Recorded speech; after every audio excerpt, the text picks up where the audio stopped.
قد يكون الحاصل في الأبرشية الكاثوليكية الأيرلندية منشورا على الملأ بوقائعه المثيرة والصارخة، والتي كانت تستر كبار القساوسة والكرادلة على تحرش جنسي بأطفال في كنف الكنيسة أحدث فصولها. لكن ما جرى يحتاج إلى مزيد من التفصيل وكثير من المكاشفة، إذ يجتمع رأس الكنيسة الكاثوليكية البابا بنديكت السادس عشر مع 24 أسقفا أيرلنديا في المركز الرئيسي الروحي لملايين كاثوليك في العالم. الاجتماعات التي ستعقد اليوم وغدا هي الأولى من نوعها في الفاتيكان منذ 8 سنوات. أعترف أن الكنيسة تلقت طعنة نافذة وأننا في موقف خطير للغاية. ما حدث ألحق أشد الضرر بسلطة الكنيسة المستمدة من الإنجيل كتاب يسوع المسيح. لا يماري أحد في ذلك. مهمتنا اليوم تنصب على إصلاح ما يمكن إصلاحه وإعادة الثقة في أساقفة الكنيسة من جديد.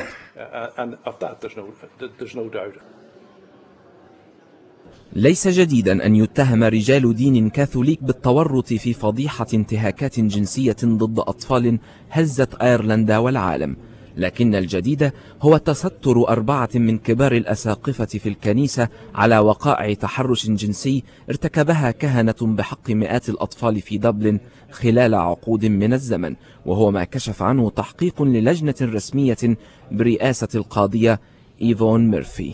يقع تقرير ميرفي في 700 صفحة، واستغرق التحقيق 3 سنوات، ودقق في نحو 60,000 وثيقة سرية للكنيسة. حاول أحد كبار قساوستها إخفاء الآلاف منها في خزانته الخاصة بالكنيسة، ويواجه الآن نحو 46 قسيسا وكاهنا اتهامات بالتحرش الجنسي ب320 طفلا طيلة العقود ال3 الماضية.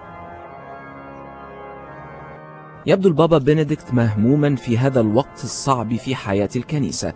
لم يخفي انزعاجه وحزنه بسبب ما حدث في أيرلندا. وكيف يمكن أن يحتوي ردود الفعل الغاضبة من أتباع الكنيسة؟ المزيد من الاستقالات وارد، والإجراءات التأديبية غير مستبعدة.